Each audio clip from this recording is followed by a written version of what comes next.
பாலும் தெளிதேனும் பாகும் பருப்பும் இவை நான்கும் கலந்துனக்கு நான் தருவேன். கோலம் செய் துங்கக் கரிமுகத்து தூமணியே, நீ எனக்கு சங்கத் தமிழ் மூன்றும் தா. சிவாய நம. சிவபெருமானை போற்றி பாடுகிறார் மாணிக்கவாசக பெருந்தகை. நச்சு அரவு ஆட்டிய நம்பன் போற்றி அப்படிங்கிறார். நச்சு அரவு அப்படின்னா விஷப்பாம்பு, நம்பன் அப்படின்னா நம்பி, பூரணன் கடவுள். விஷமுடைய பாம்பை ஆட்டுகிற கடவுளே உனக்கு வணக்கம். ஏன் இங்கே விஷமுடைய பாம்பை தன்னோட மேலே அணிந்து கொண்டு ஒரு சின்னமாக காட்சியளிக்கிறார் அப்படின்னா, பூரணம் இறைவன் யார்? பரம்பொருள். அவர்கிட்ட நம்ம அப்படியே பொதிந்து போயிடுறோம். நம்மளெல்லாம் மறந்து, இந்த உலகை மறந்து சிவனுடைய நினப்பு நமக்கு வந்துடுதுன்னா, சிவ சிந்தனையில் நாம் கரைஞ்சு போயிட்டோன்னா நமக்கு சுற்றி என்ன நடக்குதுன்னே தெரியல. அப்படியே அந்த பூரணத்தில் கரைஞ்சி போய் பொதிஞ்சு போயிடுறோம் இல்லையா? அப்படி போயிட்டா என்ன நடக்கும் அப்படின்னா, இந்த உலகில் வரும் ஆபத்துகள் எல்லாம் ஆபத்து இல்லாததாக மாறிவிடும். இந்த இறைவனின் பெரும் கருணையால், அந்த பேரருளால் நமக்கு வரும் ஆபத்துகள் எல்லாம் ஆபத்துகள் இல்லாதவையாக தாமே மாறிவிடும். அதை குறிப்பதற்காகத்தான் அவர் விஷமுடைய பாம்பை ஆட்டுகிறார். அப்படிப்பட்ட இறைவா உனக்கு போற்றி அப்படிங்கிறார்.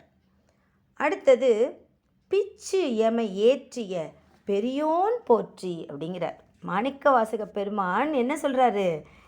பிச்சு எமை ஏற்றிய, பித்து பிடித்த மாதிரி ஆயிட்டேனே அப்படிங்கிறார். என்ன சொல்கிறாரு? நான் பாட்டுக்கு அமைச்சராக குதிரை வாங்க போயிட்டுருந்தேன். நீ என்ன பண்ண? நடுவில் ஹரஹர ஹரஹரன்னு சொல்லி அப்படி திருப்பெருந்துறையில் என்னை ஈர்த்து அப்படியே உன்னுடைய பேரன்புக்கு என்னை ஆட்கொண்டு என்ன பண்ணிட்டேன்? எல்லாத்தையும் துறக்க வைத்து பித்தனாக ஆக்கியவனே போற்றி. என்னோட அமைச்சரே நான் மறந்துட்டேனே, என் பொசிஷன் என்னங்கிறதே நான் மறந்துட்டேனே. அப்படியே உன்னுடைய வடிவை கண்ட பிறகு எனக்கு வேறொன்றுமே ஓடலையே. நீ அவ்வளோ அழகாக காட்சி கொடுத்தியே, உன்னுடைய நீள் கழல்களை காட்டினாயே. அப்படியே அந்த குருந்த மரத்தடியில் அடியார்களுக்கு நடுவில் உன்னை பார்த்த உடனே எனக்கு உணர்வு வந்துருச்சே. ஆகா, இவர் சாதாரண குரு அல்ல, இவர் திருவருளே குருவருளாக வந்திருக்குன்னு புரிஞ்சுக்கிட்டனே. நான் உன்னுடைய திருவடிகளை கண்டேனே, அப்புறம் எனக்கு ஒன்றுமே ஓடலையே, பித்தனாக மாறிட்டனே அப்படின்னு சொல்கிறார். பித்தனாக ஆக்கியவனே போற்றி, நீ சாதாரண ஆள் இல்லை, பித்தன் அப்படிங்கிறார். சுவாமி சித்பவானந்தர் என்ன சொல்கிறார் அப்படின்னா, நாம் மட்டும் அவர் மேலே பேரன்பு கொண்டு பித்தனாக ஆகிறதில்ல, அவர் கூட நம்ம மேலே பேரன்பு கொண்டு பித்தனாக மாறுகிறார். பித்தா பிறைசூடி அப்படின்னு பாடுறோம் இல்லையா? சிவபெருமான் என்ன சாதாரணமானவரா? நமக்காக கீழே இறங்கி என்னென்னமோ சோதனைகளுக்கு உள்ளாகிறாரே. அவர் மட்டும் என்ன கீழே பிறம்படி படுறாரே, மண் சுமக்கிறாரே. இந்த மாதிரி சிவபெருமானும் சாதாரணமானவர் அல்ல, கீழே வராரு. ஏன் தெரியுமா? அவரும் பக்தர்கள் மீது பித்து கொண்டிருக்கிறார். அதனால் பிச்சு எமை ஏற்றிய பெரியோன் போற்றி, என்னை பித்தனை ஆக்கிட்ட, நீயும் சாதாரணமானவன் அல்ல, நீயும் எங்கள் மேலே இருக்கிற அன்பால் பித்தாக மாறுகிறாய் அப்படின்னு சொல்கிறார். அடுத்தது, நீற்றொடு தோற்ற வல்லோன் போற்றி அப்படிங்கிறார். நீற்றொடுன்னா திருநீற்றொடு, திருநீறு பூசிக்கொண்டு காட்சி கொடுத்தாயே. நீ அன்று வரும்பொழுது உன் நெற்றி முழுக்க திருநீராக இருந்ததே, அதனால் அழகனான நீ பேரழகனாக காட்சியளித்தாயே, சுந்தரனாக காட்சியளித்தாயே, உனக்கு போற்றி, உன்னுடைய திருவடிகளுக்கு வணக்கம் அப்படிங்கிறார். நால் திசை நடப்பன நடாய் கிடப்பன கிடாய் அப்படிங்கிறார். அப்படின்னா 4 திசைகளிலும் நிறைய ஜீவன்கள் நடமாடி கொண்டிருக்கின்றன. நிறைய ஆடு மாடு மனிதர்கள் எல்லாம் என்ன பண்ணுறாங்க? நடந்துட்டுருக்காங்க. நிறைய ஜீவன்கள் நடந்து கொண்டிருக்கின்றன. இந்த இடத்துல நடந்து கொண்டிருக்கின்றன அப்படிங்கிறது இயங்கி கொண்டிருக்கின்றன. ஒரு இடத்துலேருந்து இன்னொரு இடத்துக்கு போகுது. எல்லாம் தானே. மீன்கள் கீழே அந்த அண்ட சராசரங்களில் பார்த்தோம்னா நீர்நிலைகளில் இருக்கிறதெல்லாம் ஒரு இடத்துலேருந்து இன்னொரு இடத்துல நீந்தி போயிட்டுருக்கு. பறவைகள் பறந்து போயிட்டுருக்கு. மனிதர்கள், விலங்குகள், பூச்சிகள் இதெல்லாம் ஒரு இடத்துலேருந்து அடுத்த இடத்துக்கு நடந்து போகுது இல்லையா, நடந்தும் பறந்தும் நீரில் நீந்தியும் போய்கிட்டே இருக்கு. அதாவது அசைந்து கொண்டிருக்கின்றன. அவற்றை இயக்குபவன் யார்? நீதான். இன்னும் அப்படி நம்ம திரும்பி பார்த்தோன்னா புல் பூண்டு தாவரங்கள் கல் மலை இதெல்லாம் ஒரே இடத்துல நின்றுக்கிட்டு இருக்கு அசையாமல். அதை அசையாமல் வைத்திருப்பவனும் நீயே, அசைத்து கொண்டிருப்பவனும் நீயே. அப்படிப்பட்ட ஈசனுக்கு வணக்கம். ஏன்னா இதெல்லாம் உன்னுடைய சிறப்பு அப்படின்னு சொல்கிறார். அப்புறம் நிற்பன நிறி சொற்பதம் கடந்த தொல்லோன் அப்படிங்கிறார். நிற்பன நிறி சொல்பதம் கடந்த தொல்லோன் அப்படிங்கிறார். தொல்லோன்னா பழையவன். நின்று கொண்டிருக்கிறவர்களே நிற்க வைக்கிறாய், நின்றுட்டு இருக்கிறத நிற்க வைக்கிற. ஆனால் நீ யார் தெரியுமா? பழைய பொருளாகிய ரொம்ப பழையவன், ரொம்ப எப்போவோ நீ தான், உனக்கு தான் தோற்றமும் இல்லை முடிவும் இல்லையே, ரொம்ப தொன்மையானவன். ரொம்ப தொன்மையானவனாக இருக்கிறதுனால உன்னை இப்படி அப்படின்னு ஏதாவது ஒரு சொல்லி அடக்கிடலான்னு பார்த்தா சொற்களுக்கெல்லாம் அடங்காதவனாக நீ நிற்கிறாய் அப்படிங்கிறார். அடுத்தது என்ன பாடுறாருன்னா, உள்ளத்து உணர்ச்சியில் கொள்ளவும் படான். உள்ளத்து உணர்ச்சியில், சொற்களுக்கு தானே நீ அகப்படலை, என்னோட உணர்ச்சியில் என்ன அப்படின்னு பார்த்தா அதுலேயும் நீ அகப்படவே இல்லை. இங்கே ஆசா ஞானசம்பந்தம் ஐயா என்ன சொல்கிறாங்க அப்படின்னா, தமிழ் மொழியில் உணர்வு உணர்ச்சி அப்படின்னு 2 வார்த்தைகள் இருக்கின்றன. இந்த பசி தாகம் சினம் இந்த மாதிரியெல்லாம் சொல்கிறதெல்லாம் உணர்ச்சி. அது நம்ம கையில் இல்லை, அது அப்படியே தானாக இயற்கையாக நமக்கு வந்துடும். ரொம்ப பசிக்குது அப்படின்னா நாமளாக பசியை உண்டாக்குறோம், தாகம் எடுக்குது தண்ணி குடிக்கணும் அப்படின்னு சொல்கிறோம் இல்லையா. இது இயற்கையாக நம்ம உடம்புக்குள்ளே ஏற்படுற உணர்ச்சிகள். ஆனால் உணர்வு அப்படிங்கிறது இறைவன் மேலே கொண்டிருக்கிற பக்தி, தலைவன் தலைவி மீதும் தலைவி தலைவன் மீதும் கொண்டிருக்கும் காதல், இதெல்லாம் உணர்வுகள். ஆனால் இங்கே மாணிக்கவாசக பெருந்தகை உணர்ச்சி அப்படின்னு சொல்கிறார். அப்படின்னா இயற்கையாகவே நமக்கு தோன்றிடுதுங்கிறார். இப்போ பக்தி காதல் அப்படிங்கிறதெல்லாம் நம்ம பார்த்து கொஞ்சம் கொஞ்சமாக வர்றது இல்லையா, அது உணர்வு. ஆனால் இங்கே அவர் எந்த சொல்லை யூஸ் பண்ணுறார் அப்படின்னா உணர்ச்சி அப்படிங்கிறார். உணர்ச்சி அப்படிங்கிறது பசி தாகம் மாதிரி, அது ரொம்ப இயல்பாக தோணும் இல்லையா. அதனால் உள்ளத்தில் உணர்ச்சி எப்படி எனக்கு பசிக்குமோ, எப்படி தாகம் எடுக்குமோ அதே அளவுக்கு உன்னையும் நான் நினைக்கிறேன். ஆனால் அதுக்கெல்லாம் அப்பாற்பட்டு நீ இருக்கியே, உள்ளத்து உணர்ச்சியில் கொள்ளவும் படான், அதெல்லாம் தாண்டி நிற்கிறியே நீ அப்படின்னு ஆச்சரியப்படுறார். கண் முதல் புலனால் காட்சியும் இல்லோன். நீ கண்கள் செவிகள் நாசி அந்த தொடு உணர்வு இந்த மாதிரி 5 தாண்டி நீ நிற்கிறாய் அப்படிங்கிறார். ரொம்ப அந்த கரணங்களாகிய மனம் புத்தி ஆகியவர்களுக்கெல்லாம் ஈசன் எட்ட மாட்டான். அவன் கண் காது மூக்கு இப்படியெல்லாம் இதாலெல்லாம் நுகர முடியுமா, உன்னை நான் கேட்டுட முடியுமா, உன்னை தொட்டுட முடியுமான்னா முடியாதே. கண் முதல் புலனால் காட்சியும் இல்லோன் அப்படின்னா இதெல்லாம் தாண்டி நிற்கிற அப்படின்னு சொல்கிறார். அதனால் இவர் ஏன் கண் அப்படின்னு சொல்கிறாருன்னா, நம்ம காதெல்லாம் ஒரு இடத்துக்கு நேராக போகாது, தள்ளி போகாது. ஆனால் கண் தூரத்தில் இருக்கிறத போய் பார்க்கும் அப்படிங்கிறார். வாய் நம்ம இருக்கிற இடத்துலையே தான் வச்சுருக்க முடியும். அந்த 5 பொறிகளில் நம்ம கொஞ்சம் யோசித்து பார்த்தோன்னா, நம்மள வாய் 5 பொறிகளில் ஒன்று. நம்ம வாய் நம்ம முகத்திலே தான் இருக்கும், இது அங்கெல்லாம் தள்ளிக்கிட்டு போகாது, அது இருக்கிற இடத்துல தான் இருக்கும். அதே மாதிரி 2 காதுகள் அது அப்படியே இருக்கிற இடத்துலே தான் இருக்கும். நாசி 2 துளைகளும் அது இருக்கிற இடத்துல தான் இருக்கும். தொடுறது அப்படின்னா நம்மளை யாராவது தொட்டாதான், காற்று நம்ம மேலே அதுவே அடிக்குமே தவிர நாம் போய் காற்று தொட முடியாது. அதனால் இதெல்லாம் இருக்கும் இடத்திலேயே தான் இருக்கும். இந்த 5 புலன்களில் ஏனைய பொறிகள்லாம் என்ன செய்யுமா, நின்று பற்றும் பொறிகளாக இருக்க. செவிகள் நாசி வாய் இதெல்லாம் நின்று பற்றும் பொறிகளாம். ஆனால் கண் மட்டும் எந்த மாதிரி பொறி தெரியுமா, சென்று பற்றும் பொறி. கண்ணுக்கு மட்டும்தான் அந்த குணம் இருக்குது. அந்த இடத்துல இருக்கே, தோ லெஃப்டில் இருக்கே, தோ ரைட்டில் தெரியுதே, உயரமாக அங்கே உச்சியில் தெரியுதே, இங்கே ஆழத்தில் தெரியுதே, அந்த மூலையில் தெரியுதே அப்படின்னு இந்த கண்களுக்கு மட்டும்தான் சென்று பார்க்கும் குணம் இருக்கிறது. அதனால்தான் அவர் ஐம்புலன்களை மீன் பண்ணுறாரு. ஆனால் அவர் சொன்ன வார்த்தை என்னது? கண் அப்படின்னு அந்த புலனை தான் அவர் எடுத்து சொல்கிறாரு. ஏன்னா கண் மட்டும்தான் சென்று பற்றும் பொறியாக இருப்பதனால், அதனால் அந்த கண்களுக்கு காணும் காட்சியை நம்மளுடைய மனசுக்கு கொண்டு வரும், நம்ம புத்திக்கு கொண்டு வரும்.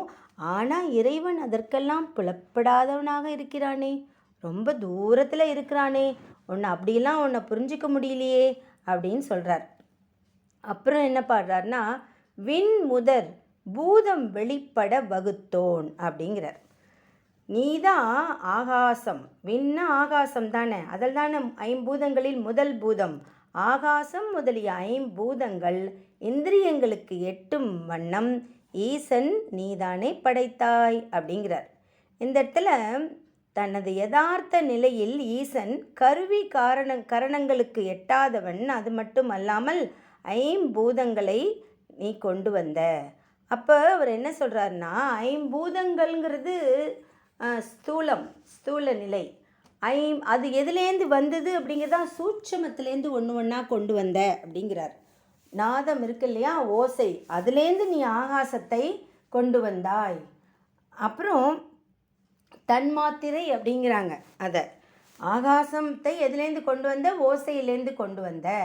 அதுக்கப்புறம் நமக்கு தொடு உணர்வு இருக்குது, அதுலேருந்து தான் நீ காற்றை கொண்டு வந்தாய்.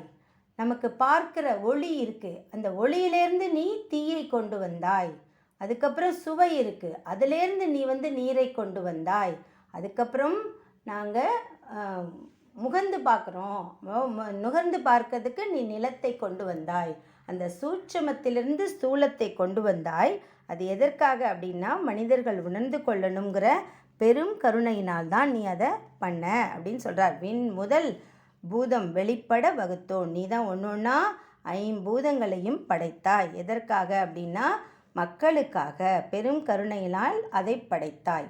அப்புறம் நீ எப்படிப்பட்டவன் தெரியுமா? பூவில் நாற்றம் போன்று உயர்ந்து எங்கும் ஒளிவர நிறைந்து மேவிய பெருமை. நீ ரொம்ப சிறப்பு வாய்ந்தவன். மேவியன்னா பொருந்திய. மலரில் மனம் வீசுது இல்லையா, அப்படின்னு நடந்து போயிட்டுருக்கோம் தோட்டத்தில். அப்போ மனம் வீசுது. எந்த மலர்லேருந்து எந்த பாட்டிலேருந்து எந்த பக்கம் மனம் வீசுது அப்படின்லாம் நம்மளால் புரிஞ்சிக்க முடியுமா? அப்படியே அந்த இடத்துல எல்லா இடத்திலும் அந்த மலர் வாசம் வியாபித்து இருக்கும். அதே போல் ஈசனான நீ உன்னுடைய அன்பை, உன்னுடைய அன்பை, பெரும் கருணையை, பேரருளை நீ என்ன தெரியுமா பண்ணுற? இந்த பிரபஞ்சம் முழுவதும் நீக்கமர நிறைத்து வைத்துள்ளாய். அதுதானே உன்னுடைய சிறப்பு. இந்த பக்கம் மட்டும் அந்த பக்கம் மட்டும் அப்படின்லாம் நீ இல்லையே. நீ ரொம்ப ரொம்ப பெரிய ஆள். எங்களாலலாம் உன்னை யோசிக்கவே முடியாது. நீ ரொம்ப பெரிய ஆள். அதனால் என்ன பண்ணுற? எல்லா இடத்துலையுமே நீ நிறைந்திருக்கிறாய். அங்கு இங்கு இனாதபடி எங்கும் நிறைந்திருக்கிறாய். உன்னை நான் என்னன்னு சொல்லுவேன்? எங்கே திரும்பி பார்த்தாலும், எதை புலப்படுத்தினாலும் அதில் ஒரு உண்மை இருக்குது அப்படின்னு நமக்கு ஆராய்ஞ்சு பார்த்தோன்னா அதுக்குள்ளே நீ தான் இருக்க. உன்னுடைய சிறப்பு தான் எங்களுக்கு உணர முடியுது அப்படின்னு சொல்கிறார். இன்று எனக்கு எளி வந்து அருளி அழிதரு மாக்கை ஒழியச் செய்த ஒன் பொருள் அப்படிங்கிறார். இன்று நீ எப்படி தெரியுமா வந்த? உன்னை புரிஞ்சிக்க முடியாதுங்கிறேன், கண்களால் பார்க்க முடியாதுங்கிறேன், உள்ளத்து உணர்ச்சியால் உன்னை தொட முடியாதுன்றேன். எல்லாத்துக்கும் கட்டுக்கு அடங்காத இருந்தவன் நீ என்ன பண்ண தெரியுமா? இன்னைக்கு எனக்காக எளிதாக இறங்கி வந்தாய். அதுவல்லவோ உன் கருணை. நீ சும்மாவா வந்த? அழகா அடியார்களோடு சேர்ந்து வந்தாயே, அதுவும் எனக்காக வந்தாயே. திருப்பெருந்துறையில் குருந்தை மரத்தடிக்கு கீழே நீ எழுந்தருளினாய். என்ன செஞ்ச நீ அப்படின்னா, அழகா நீ எனக்காக அருள் செய்தாய்.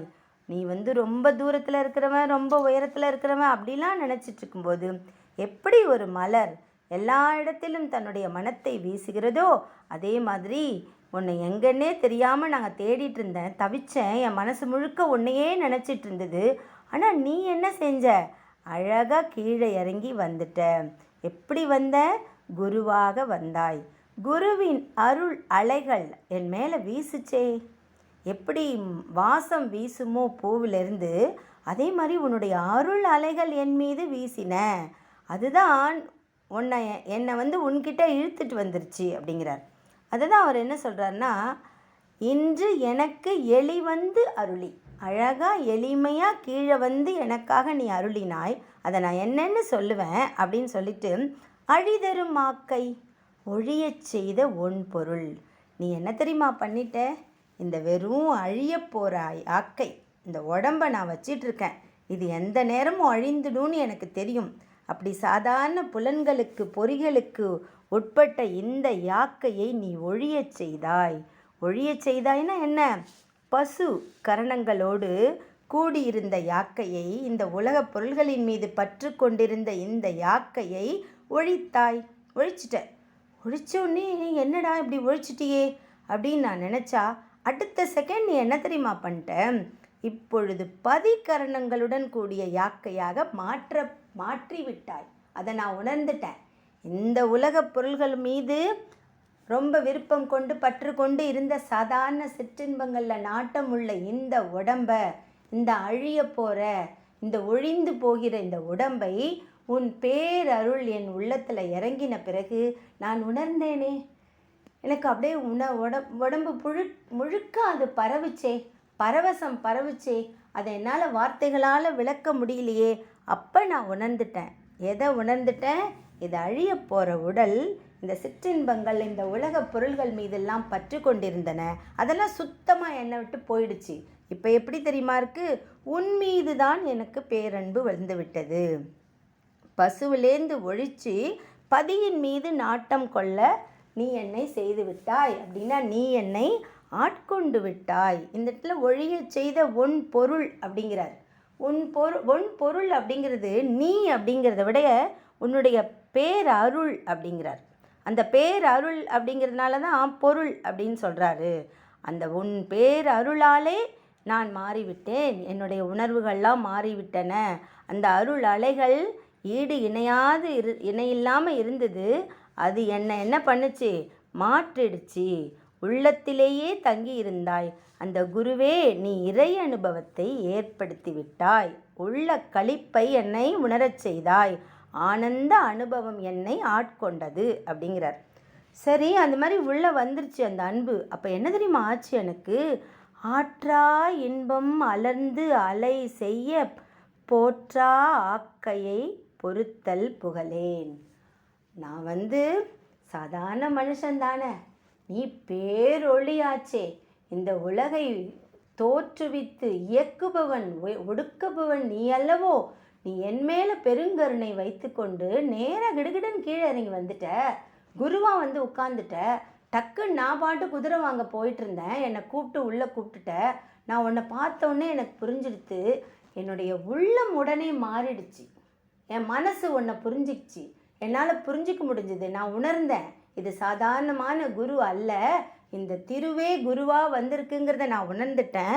சாட்சாத் பரமசிவனே கீழே இறங்கி வந்திருக்காருன்னு என்னோட மனசு பக்குவம் அடைஞ்சிடுச்சு. உன்னை ஏற்றுக்கிறதுக்கு என் மனசு தாங்கிடுச்சு. ஆனால் இது சாதாரண உடம்பு தானே, போற்றா ஆக்கை, இது சாதாரண மனித உடம்பு தானே. உன்னுடைய பேரானந்த பேரருளை பெரும் கருணையை உள்ள இறங்கின உடனே என் உடம்பு அதை தாங்கலை தெரியுமா. என் மனசு அதை புரிஞ்சுக்கிச்சு.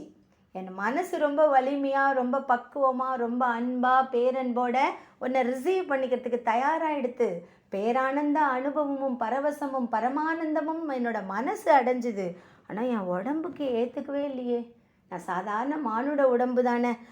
உன்னுடைய ஆற்றல், உன்னுடைய அருமை எல்லாம் உள்ளே வந்த உடனே என்னுடைய போற்ற ஆக்கையை பொறுத்தல் புகழேன். என்னால் தாங்க முடியல சுவாமி. நம்ம சொல்கிறோம் இல்லையா, நமக்கு தண்ணியில் எடுத்தோன்னா ஓரளவுக்கு தான் தண்ணியை சுட வச்சோன்னா தண்ணி ஓரளவுக்கு சூடு தான் நம்முடைய நாக்கு தாங்கும், நம்ம கையால் அதை பிடிக்க முடியும். அந்த தண்ணி பாத்திரத்தை கூட நம்ம இடுக்கியை வச்சு துணியை வச்சு தானே பிடிக்கிறோம். ஏன்னா நமக்கு அதுக்கு மேலே சூடு தாங்காது. நம்ம உடம்புக்கு அவ்வளவுதான். இந்த புலன்கள்லாம் ரொம்ப ரொம்ப சாதாரண அற்ப உடம்பு, அதனால் நம்மளுக்கு அது சூடு தாங்காது. அப்புறம் இந்த பக்கம் ஐஸ் யோசித்து பார்ப்போம். ஐஸை நம்ம ரொம்ப நேரம் கையில் வச்சுருக்க முடியாது. ஐஸ்னால் குச்சியை வச்சு தான் நம்ம பிடிச்சிட்ருப்போம். அதனால ஐஸ் நம்ம ரொம்ப குளிர்ச்சியை நம்ம உடம்பு தாங்காது. நெருப்பு அப்படியே தூரம் இருந்து நம்மளோட அந்த சூடை நம்மளால் தாங்க முடியுமே தவிர நெருப்புக்கு பக்கத்தில் நம்மளால் போக முடியாது. காற்று அதுவும் அப்படி தான். ஓரளவுக்கு காற்று வீசினா தான் நம்மளால் அதை என்ஜாய் பண்ண முடியும். அதீத காற்று வீசினா நம்ம வீட்டுக்குள்ளே ஓடி வந்துடுவோம். என்ன காற்று, என்ன புயல் வீசுது அப்படின்னு நம்ம சொல்லுவோம். அப்படியாக இறைவனுடைய முழுசாக அதீத காற்று, அதீத நெருப்பு, அதீத சூடு, அதீத குளிர் இதெல்லாம் நம்மளால் தாங்க முடியாது. நீ என்ன பண்ண, எளியவனான எனக்கு காட்சி அளித்து அப்படியே மொத்தமாக உன்னுடைய பேரருளை நீ கொடுத்துட்ட. எனக்கு நல்லா புரிஞ்சிடுத்து. ஆகா, இறைவன் வந்துட்டார், எனக்காக கொடுக்குறாருன்னு நான் ரொம்ப சந்தோஷப்பட்டேன். இதெல்லாம் என் மனசுக்கு தான் ஏற்பட்டுச்சு. என் உள்ளம்தான் ரெடியாக இருந்தது. என்னுடைய சிந்தனை தான் அதுக்கெல்லாம் தயாராகி இருந்தது. ரொம்ப குஷியாக இருந்தது. ஆனால் கடவுளே, நான் சாதாரண உடம்பு தானே, என்னால் அந்த அருள் ஆனந்தம், அந்த பேரருளை உள்ளே வந்தோடனே என்னால் தாங்கிக்கவே முடியல. இந்த யாக்கை தானே, இது சும்மா அழிய போகிற யாக்கை தானே, நிலையில்லாத யாக்கை தானே. அதனால் ஆற்றா இன்பம் மலர்ந்து அலை அலையலையா அலையலையா உள்ள பரவுது உன்னுடைய கருணை அலை. அதை இந்த போற்றா ஆக்கையை பொறுத்தல் புகழேன். என்னால் தாங்க முடியல அப்படிங்கிறத நான் எப்படி சொல்லுவேன், எப்படி பகர்வேன் இறைவா அப்படின்னு நெகிழ்ந்து பாடுகிறார் மாணிக்க வாசக பெருந்தகை. அப்படிப்பட்ட சிவபெருமானை நாமும் வணங்குவோம், திருவருளை பெறுவோம். திருச்சிற்றம்பலம், திருச்சிற்றம்பலம், திருச்சிற்றம்பலம்.